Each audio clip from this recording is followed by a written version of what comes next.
No primeiro dia da semana, de madrugada, quando ainda estava escuro, Maria Madalena foi ao túmulo e viu que a pedra da entrada tinha sido removida. Então correu e foi até onde estavam Simão Pedro e o outro discípulo, a quem Jesus amava, e disse-lhes: tiraram o Senhor do túmulo e não sabemos onde o colocaram. Com isso, Pedro e o outro discípulo saíram e foram até o túmulo.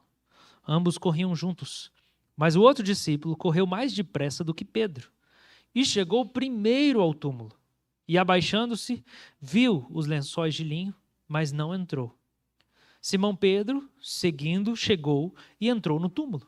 Ele também viu os lençóis e o lenço que tinha estado sobre a cabeça de Jesus, e que não estava com os lençóis, mas enrolado num lugar à parte. Então, o outro discípulo, que havia chegado primeiro ao túmulo, também entrou. Ele viu e creu, pois ainda não tinham compreendido a Escritura, que era necessário que ele ressuscitasse dentre os mortos.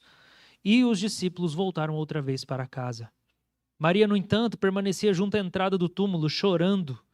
Enquanto chorava, abaixou-se e olhou para dentro do túmulo.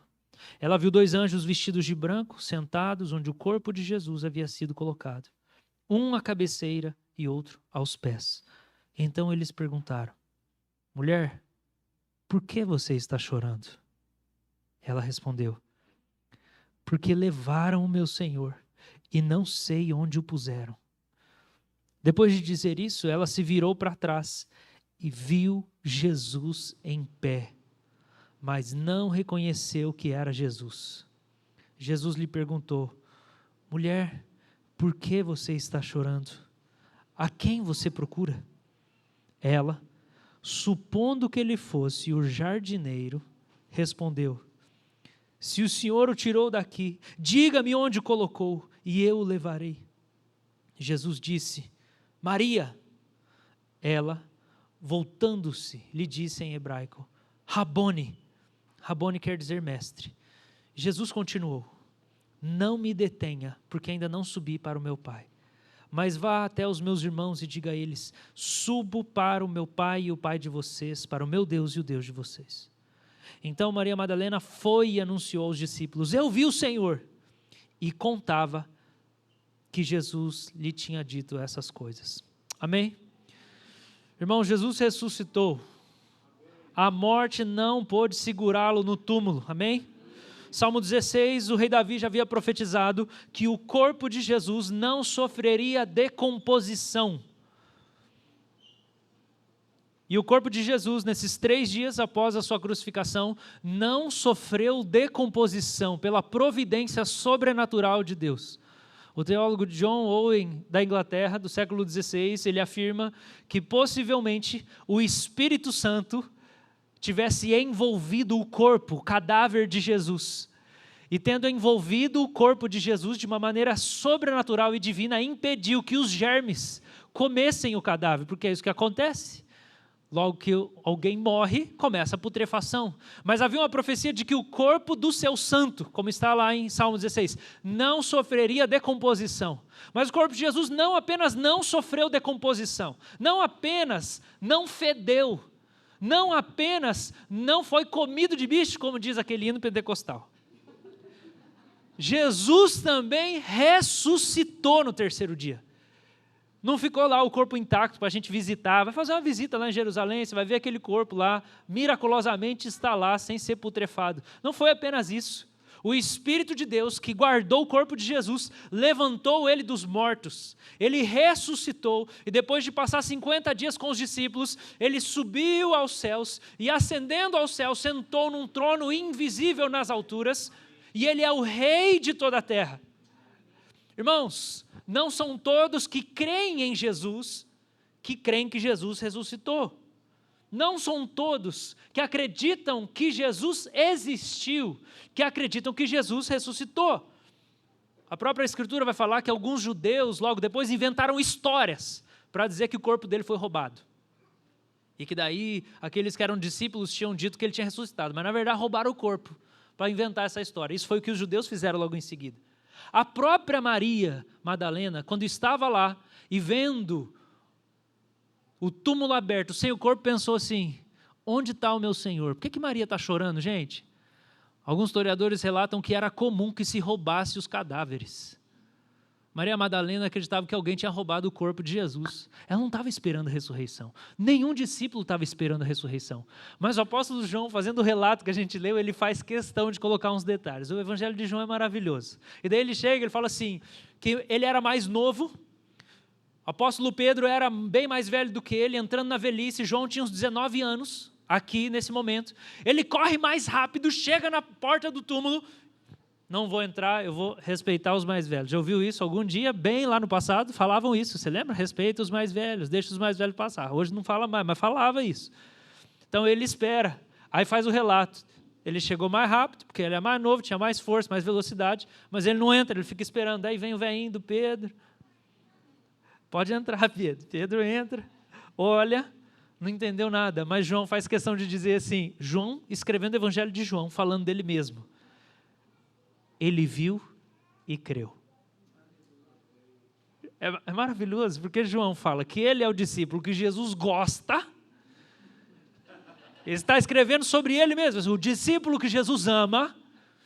Os outros não creram, mas esse aí creu. A gente se diverte lendo a Bíblia. Queridos, alguns creram que o corpo de Jesus foi roubado. Alguns creram que Jesus não morreu. Não sei o quanto você sabe disso, mas para a gente poder deixar uma clara diferenciação aqui, apenas a dado de informação.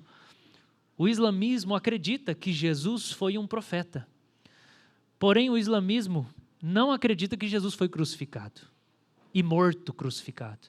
Ele acredita que Jesus fingiu que morreu na cruz, mas na verdade ele não morreu. Foi uma encenação.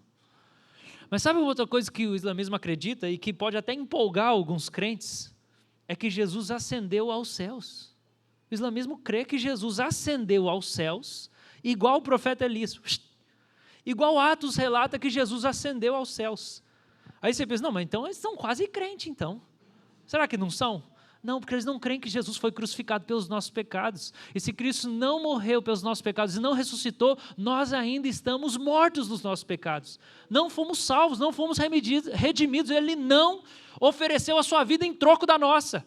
E nós ainda seremos condenados se ele não morreu e ressuscitou. Alguns acreditam também que Jesus morreu, crucificado. E o que ressuscitou foi o espírito cristão. Infelizmente, essa foi uma das afirmações do teólogo Karl Barth. Em uma fase da vida dele, porque ele ficava mudando mais ou menos as coisas que ele acreditava. Em uma das fases ele relata que ele não acreditava que Jesus tinha ressuscitado fisicamente, mas o que ressuscitou foi o espírito de Jesus. O espírito cristão está pairando por aí. E até hoje o espírito cristão, isso é muito parecido com o que talvez o espiritismo acredite. O espírito cristão, que é o espírito da caridade, é o espírito da bondade. Mas isso não é fé cristã. Nós cremos que Jesus morreu fisicamente. Ele foi sepultado. 3 dias depois, ele foi ressuscitado fisicamente. E ele ascendeu aos céus, desaparecendo por trás das nuvens, fisicamente. E ele assentou no trono, e agora ele está vivo, sentado num trono invisível, que nós veremos um dia, quando o céu se abrir, e ele retornar para nos encontrar. Jesus morreu e ressuscitou. Ele não fingiu que morreu. O que ressuscitou não foram as ideias dele, não é um legado que ele deixou, é o próprio Espírito dele. Ele morreu e ressuscitou. E o que a ressurreição significa para nós, cristãos? Romanos 4, 24 e 25, o apóstolo Paulo registra que nós cremos naquele que ressuscitou dentre os mortos a Jesus, nosso Senhor, o qual foi entregue por causa das nossas transgressões e ressuscitou para a nossa justificação. Ressurreição significa 3 coisas para o cristão. Primeira coisa, significa perdão. Significa que Deus perdoou os nossos pecados. Nós não encontramos isso e eu quero fazer alguns comparativos com em alguns momentos com essas 2 religiões que eu pontuei, apenas porque Jesus é uma figura carismática. e simpática no Ocidente. Muita gente gosta de Jesus. Muita gente diz que crê em Jesus. Mas o que o Evangelho, a Bíblia relata, é diferente do que outras crenças. O budismo acredita que Jesus era um tipo de Buda. Alguém que viveu uma vida boa para servir de um bom exemplo para nós. Eu já citei, o islamismo crê que Jesus era um profeta, mas não um redentor, não um salvador. O espiritismo crê que Jesus é um espírito que foi se reencarnando até alcançar a perfeição. Nós não cremos nisso, nós cremos que Jesus é Deus. Ele é a segunda pessoa da Santíssima Trindade. Ele relata no Evangelho de João, capítulo 17, verso 3, a vida eterna é essa. Isso aqui é vida eterna, que conheçam ao Pai, a Deus Pai, e aquele que Ele enviou, Jesus. Vida eterna é crer na Trindade, é conhecer o Deus Pai, Filho e Espírito Santo. Sem a fé na Santíssima Trindade, ninguém pode se dizer evangélico. E eu não estou falando evangélico porque você pertence a uma denominação evangélica, mas evangélico é alguém que abraça o Evangelho e crê no Evangelho do Senhor Jesus. Agora, a gente não encontra nessas outras religiões, como por exemplo o islamismo, um Deus misericordioso, um Deus compassivo que morre e que oferece perdão. Não, pelo contrário. Na verdade, se você quiser ser salvo, você precisa fazer algumas coisas. Profissão de fé. Você precisa declarar crer nas doutrinas do Alcorão. Você precisa fazer as orações diárias. Basicamente, em geral, são 5. Você precisa dar esmolas. Você precisa fazer jejum do Ramadã. E você precisa, se possível, se tiver condição financeira, fazer uma viagem para Meca uma vez na sua vida. Se você fizer essas 5 coisas, é os 5 pontos do islamismo.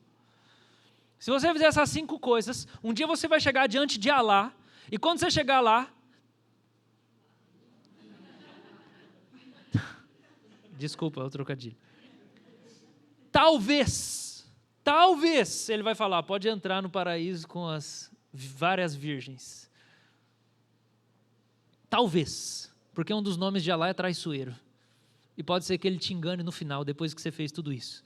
Eu não estou inventando não, gente, isso está no Alcorão. Eu só estou querendo contrapor para perceber a diferença daquilo que nós estamos pregando e professando como nossa fé. No Espiritismo não se crê em pecado. Não se crê que Deus pode ser ofendido pela nossa prática da maldade. Não se crê que é necessária a redenção. Isso faz com que essa visão de Deus, que é um Deus que não perdoa, porque na verdade Ele nunca foi ofendido, coloque uma limitação diante daquele que busca esse tipo de fé. Porque como você vai perdoar alguém, se na verdade a esperança de salvação no Espiritismo tem a ver com um autoaperfeiçoamento? Faz parte da doutrina, escrito lá por Allan Kardec, cremos na perfeição humana. Não porque o ser humano é perfeito, mas é porque ele é capaz de aperfeiçoar-se pelo próprio desempenho. Irmãos, nós não cremos nisso.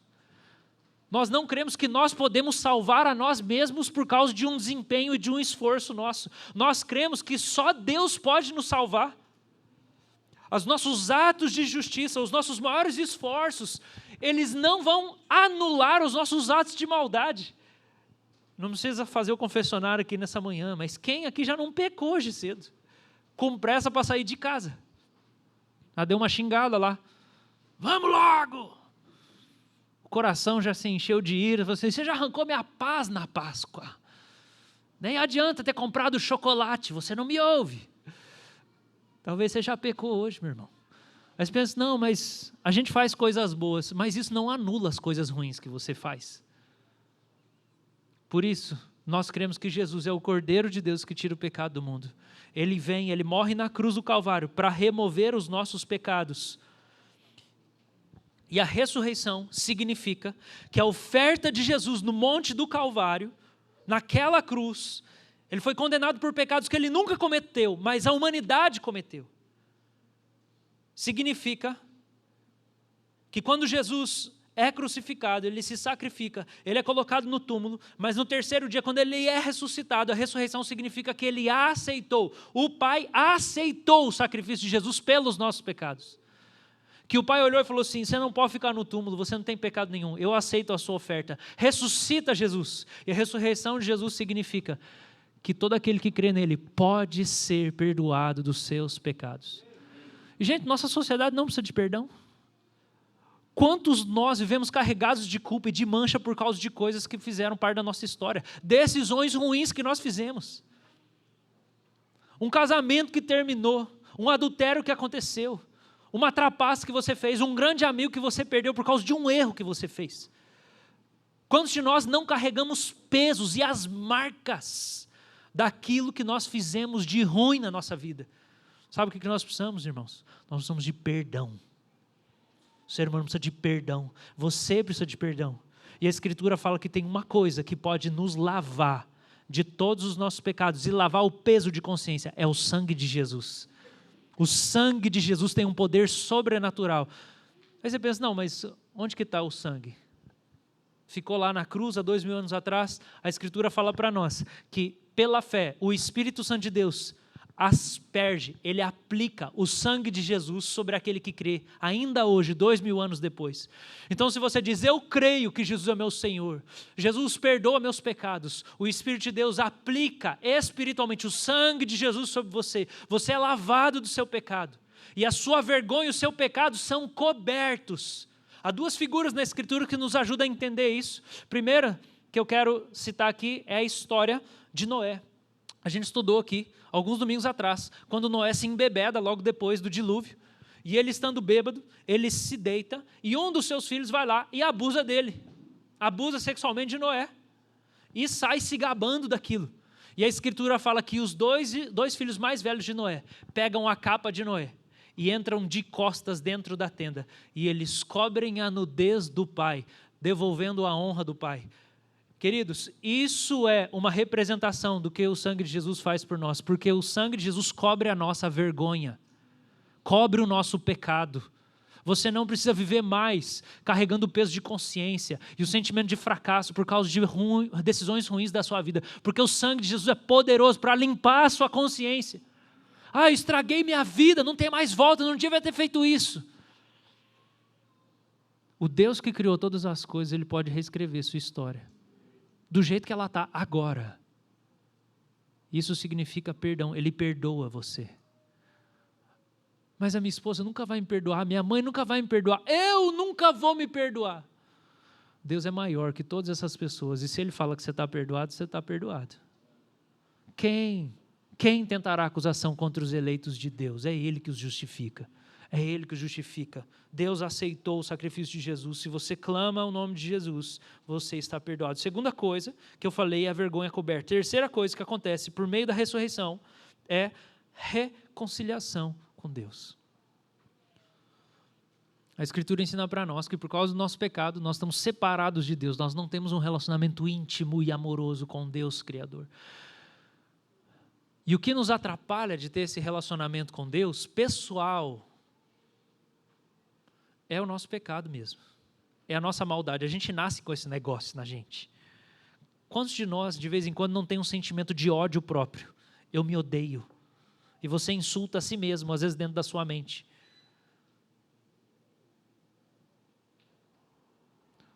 Quando Cristo vem e Ele é crucificado na cruz, Ele tira o seu pecado que ofendia a Deus. E agora, Jesus reconcilia. Ele faz as pazes entre você e o Criador. E Ele fala, você pode chegar até Deus e chamar Ele de papai. Meu pai. Você pode falar, Deus, meu pai.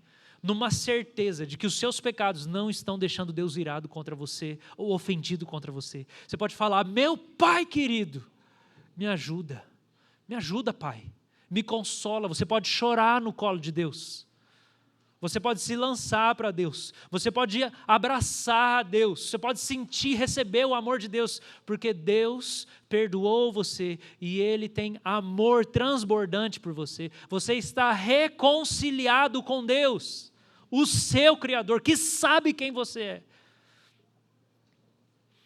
E Ele te trata como filho. Aqueles que receberam Jesus, e Deus deu o poder de serem feitos filhos de Deus. Agora, talvez a gente tenha dificuldade para pensar assim, mas como é que faz para crer que Jesus ressuscitou? A gente vive num tempo de tanta descrença, ou então de crença em coisas estranhas, como eu falei, várias versões de Jesus. O John Stott que fala disso. Ele fala, tem o Jesus palhaço, tem o Jesus general, tem o Jesus isso, Jesus aquilo. Cada um tem uma caricatura, o Jesus hippie. Como que faz para crer no Jesus da Escritura? Como é que a gente faz para achar ele? Qual que é esse Jesus? Eu só tenho um, o resto é invenção da nossa imaginação, segundo a nossa preferência pessoal, que a gente queria que ele fosse do jeito que a gente gostaria. Como que a gente faz para crer? Eu quero olhar para você, junto com você, para uma passagem. Uma outra passagem que pode nos esclarecer. Eu vou citar essa passagem e voltar para João 20 algumas vezes, mas eu quero te ajudar a perceber como Deus escolheu 3 coisas para nos ajudar a crer na ressurreição. Você pode ir comigo no Evangelho de Lucas, capítulo 16, por favor. Se você está com a sua Bíblia, pode abrir. Se você não tem a Bíblia, atente-se à leitura. Lucas 16, 19.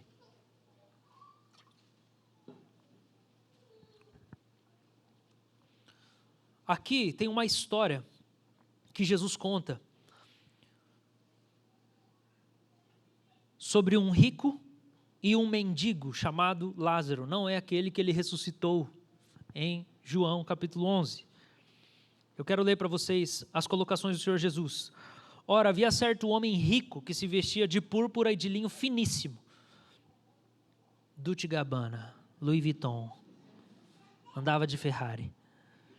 E se alegrava todos os dias com grande ostentação. É os coaches que você fica vendo lá no seu Instagram. Já viu os caras jogando dinheiro para fora do carro, conversível, andando na rua assim? Ô meu filho, você quer ajuda? Aí o cara joga um monte de dinheiro. E daí o cara assim, olha como eu ajudo as pessoas. Tão humilde, né? Verso 20.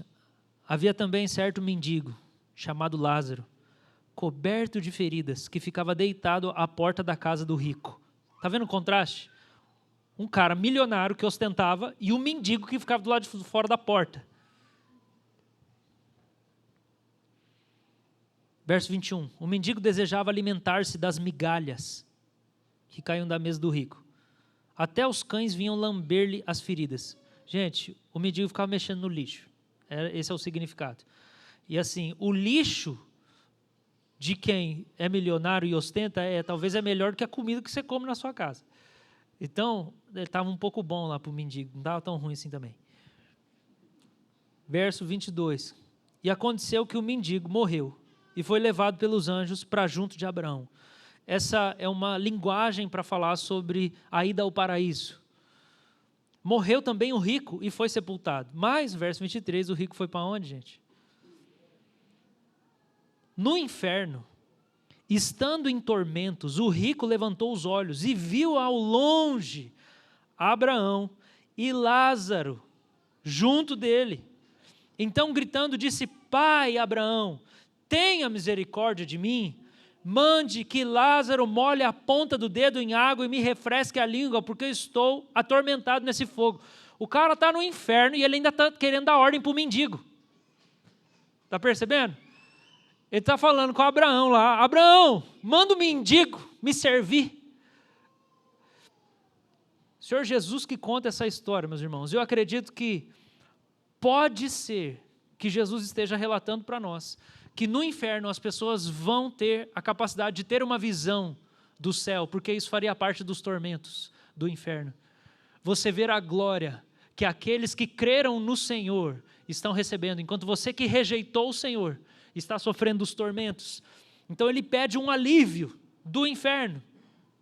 Verso 25, Abraão disse: Filho, lembre-se de que você recebeu os seus bens durante sua vida, enquanto Lázaro só teve males.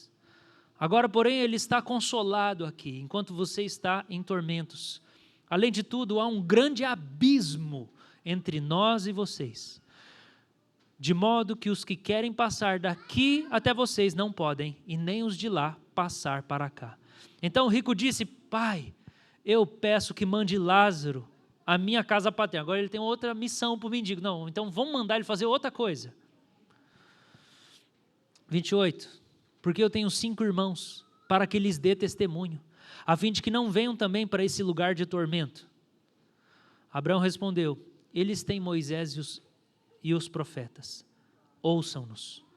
Mas ele insistiu: não, pai Abraão, se alguém dentre os mortos for até lá, eles irão se arrepender. Abraão, porém, lhe respondeu: se não ouvem Moisés e os profetas, também não se deixarão convencer, mesmo que ressuscite alguém dentre os mortos. Amém?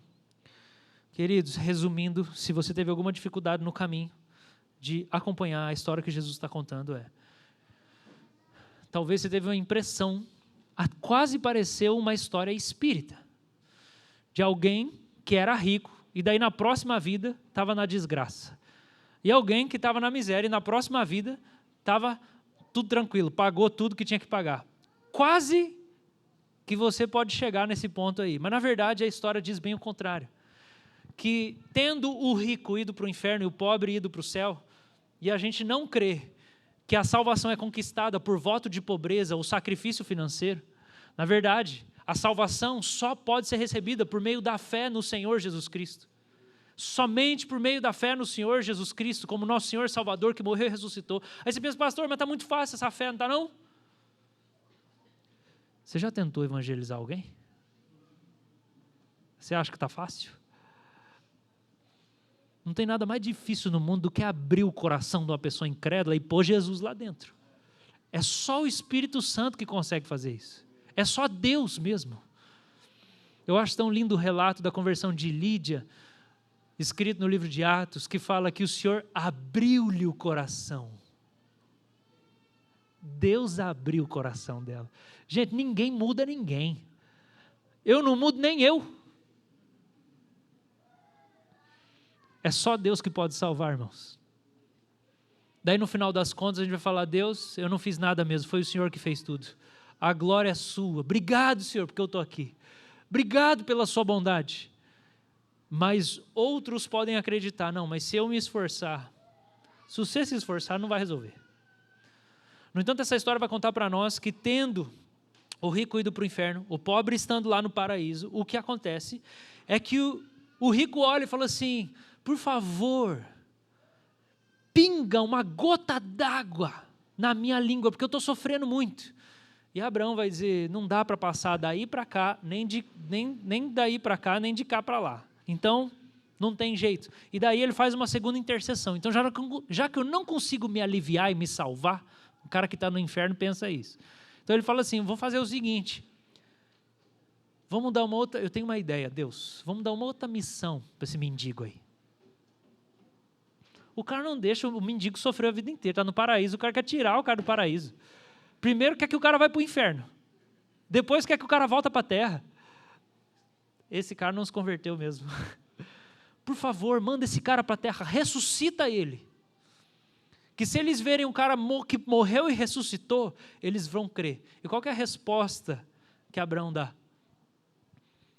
Eles têm Moisés e os profetas, ouçam-nos. Ele fala: não. Aí ele argumenta ainda: não, pai Abraão. Se eles virem alguém que morreu, voltar dos mortos, eles vão crer. Ele fala: não. Eles não vão crer se alguém voltar dos mortos. Eles vão crer se eles crerem em Moisés, nos profetas. E aí eles vão se arrepender. O que Jesus está querendo ensinar para nós aqui? Esse se arrepender e ser salvo e não ir para o inferno, gente, é a fé verdadeira de qual Jesus está falando. Ele está falando na fé nele mesmo, no Senhor Jesus, na fé no Evangelho. E o Senhor Jesus está ensinando, primeira lição para nós: a gente não precisa de um espírito voltando dos mortos, ou uma visão angelical, ou uma experiência transcendental de sair do corpo, ou qualquer coisa mística nesse sentido, para que nós possamos crer na ressurreição de Jesus. Nós não precisamos disso, porque se a gente precisasse, Jesus dava isso para nós. Isso não é necessário. Quando a gente olha para o relato de João capítulo 20, que fala sobre Maria Madalena chegando no túmulo, qual é a primeira coisa que ela vê? Vocês lembram? Elas veem o túmulo vazio. Logo depois vêm os discípulos, olham lá dentro, vê o lenço que estava na cabeça de Jesus, os lençóis. E daí eles vão embora. Ela fica lá chorando na porta do túmulo. O que ela vê logo depois? 2 anjos. Alguém aqui já viu anjo? Faz o sinal aí. Algumas pessoas viram anjo. Eu nunca vi anjo, mas eu acho que se eu ver vai dar uma amolecida nas pernas. Eu acho que vai dar um medo. O profeta Daniel fala que quando ele viu o anjo, ele caiu como morto no chão. Baixou a pressão, peraí. Você percebeu a reação de Maria Madalena na hora que viu o anjo? Ela viu 2 ainda. Ela não está nem aí. Falou assim, cadê o meu Senhor? Ela quer ver Jesus, gente. Que mané anjo. E o que ela fala? Onde colocaram ele? Me diga. Irmãos, o que a gente aprende com isso? Você pode ver anjo quando você quiser, isso não gera fé em Jesus Cristo. Ela não creu que Jesus ressuscitou porque ela viu anjo. O Senhor não precisa te dar uma experiência mística para você crer na ressurreição de Jesus. Ele pode? Pode, uai. Claro que pode. Quantos de nós aqui já tivemos experiências místicas com o Senhor? Diversos de nós. Ainda mais quando a gente fala do mundo muçulmano. Quantas pessoas têm visto Jesus? Eu conheci pessoas que viram Jesus. E elas nunca tinham ouvido falar da Bíblia. No mundo muçulmano, quando eu fui visitar o Egito, elas viam Jesus, não sabia quem que era Jesus. E aí ele falou, eu sou Jesus, que morreu por você. E a pessoa foi depois procurar a Escritura e descobriu, e creu e se converteu. Então o Senhor pode usar isso, pode, mas isso não é necessário para crer na ressurreição. Ontem tivemos o privilégio de ir para Joinville de manhã, pregar a palavra num acampamento da Igreja Mosaico, uma igreja que eu tenho tido um carinho de conhecer e estar por perto. E o Senhor me deu o privilégio de pregar sobre oração, que é um tema que eu não gosto muito, mas me obrigaram.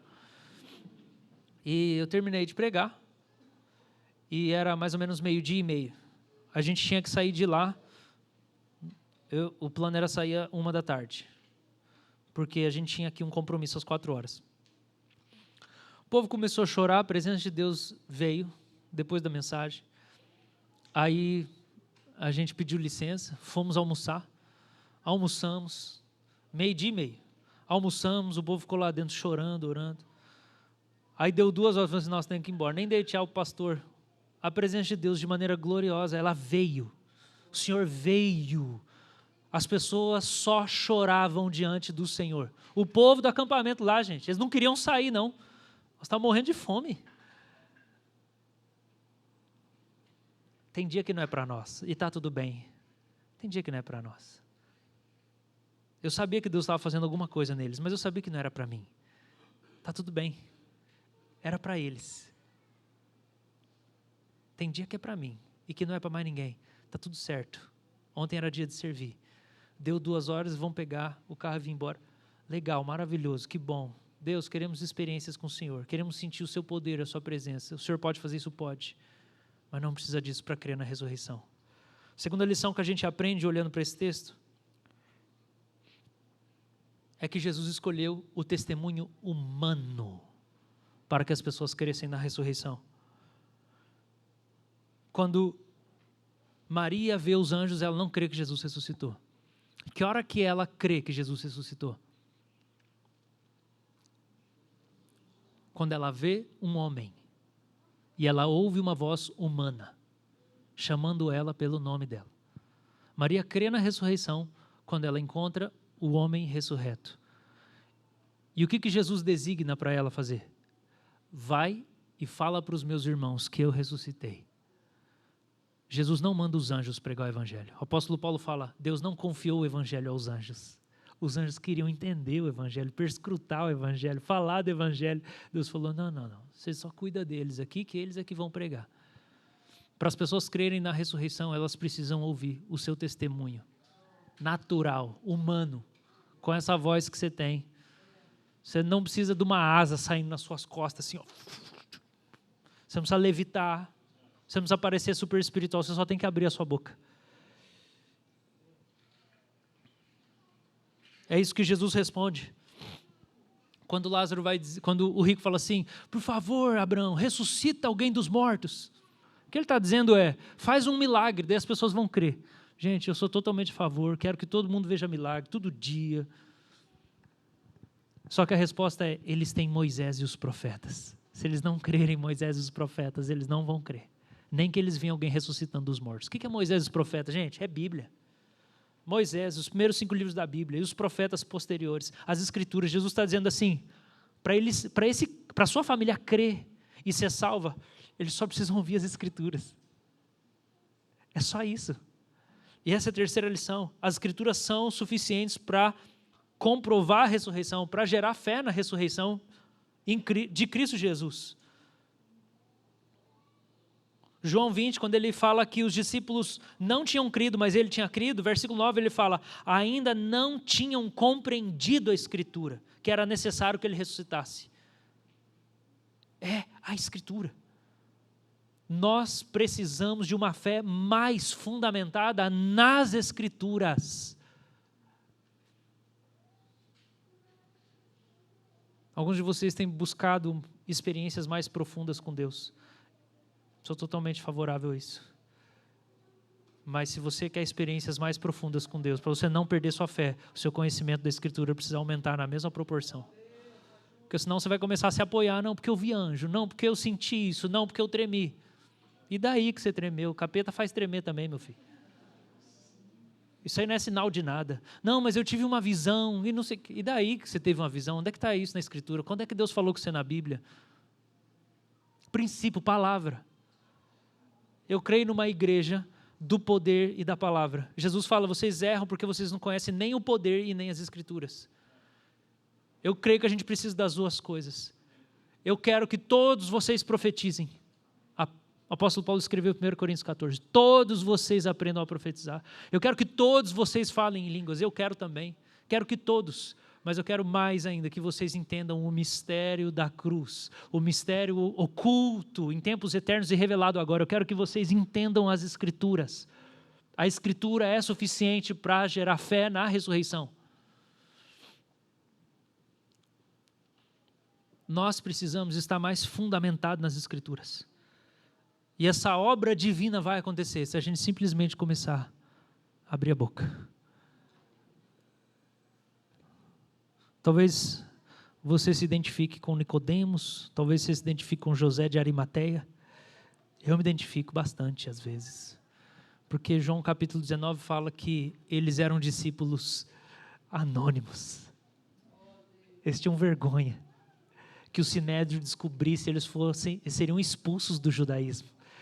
E daí eles falam que mesmo assim, João 19 fala, eles tinham vergonha que os outros soubessem que eles seguiam Jesus. Mas mesmo assim eles foram perguntar para Pilatos, podemos tirar o corpo de Jesus da cruz e podemos embalsamar ele e lavar ele, arrumar ele para o sepultamento e passar perfume nele? E Pilatos deixou.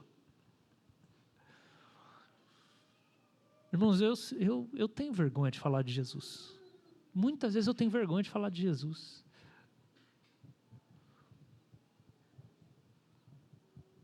Mas se a Bíblia está certa, eu sei que naquele dia que eu falar, o Senhor vai agir. Naquele dia que eu citar um versículo para o motorista do Uber, entrei no Uber hoje, bom dia, feliz Páscoa, Jesus ressuscitou.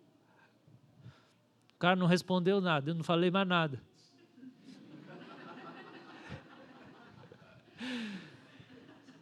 Mais alguma coisa eu falei. O cara olha e falou assim, eita, deixa eu dirigir aqui, eu levar logo esse cara para o destino final.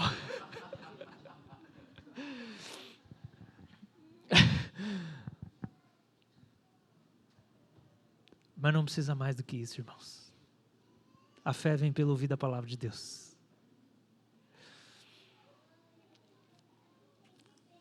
A palavra de Deus é mais cortante que qualquer espada de 2 gumes. Se nós vamos buscar mais do Espírito, e eu quero que a gente busque, que a gente não transfira para os dons espirituais aquilo que é papel da palavra fazer. Quando os discípulos falaram em línguas no dia de Pentecostes, uma manifestação sobrenatural do poder, a resposta imediata foi o quê? Estão bêbados, chacota, zombaria. Somente a manifestação do poder não vai produzir arrependimento. As pessoas não precisam só de mais experiências. Só o poder vai produzir apenas julgamento. Que negócio esquisito. Mas na hora que Pedro se levanta e fala, isso aí que vocês estão vendo, gente, é o que está profetizado lá em Joel capítulo 2. Ele ensina as Escrituras. Jesus foi designado por Deus como Messias. Vocês o mataram, mas Deus o ressuscitou. E o que vocês estão vendo aqui agora é o cumprimento de uma profecia. O texto fala que a palavra de Deus feriu, perfurou o coração deles. E eles falaram, o que a gente faz então? E Pedro fala, se arrependam e sejam batizados para que os pecados de vocês sejam cancelados e vocês receberão o dom do Espírito Santo. Na hora que ele prega as Escrituras, vem salvação e arrependimento. Irmãos, vamos buscar sim mais do Espírito, mas isso não vai substituir a nosso dever, a nossa responsabilidade de construir uma fé fundamentada nas Escrituras. E que parte da nossa busca, das experiências com o Senhor, esteja lá junto. Você vai orar pelos dons, Deus, me dá mais poder, me dá mais isso, me dá mais isso, coloca lá, me dá coragem para pregar. Porque o Senhor está pronto. Ele está pronto, Ele quer trabalhar em parceria conosco. Quero te convidar a se colocar de pé, nós vamos orar.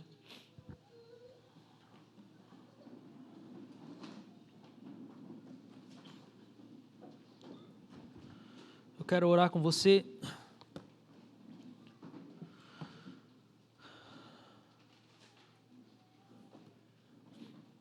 O Senhor Jesus morreu pelos nossos pecados e ressuscitou para a nossa justificação.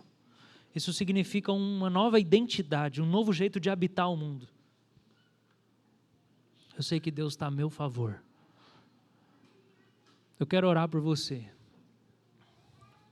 Se você nunca falou para Jesus desse jeito, Senhor Jesus, eu te entrego minha vida.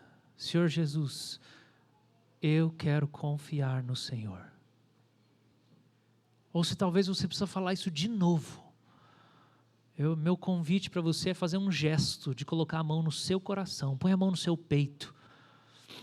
A Bíblia fala que se você confessar com o coração que Jesus é o Senhor, você é salvo, você e a sua família. Eu quero orar por você. Põe a mão no seu coração se você quer dizer mais uma vez ou pela primeira vez. Nessa manhã, Deus, eu faço uma oração por todos que estão aqui ouvindo. E que nessa manhã a sua palavra produziu fé no coração deles. Senhor, recebe-os no seu reino. Que essa fé cresça, amadureça e produza frutos. Recebe aqueles que o Senhor chamou nessa manhã, e o Senhor está chamando pelo nome. O Senhor os criou e o Senhor os ama.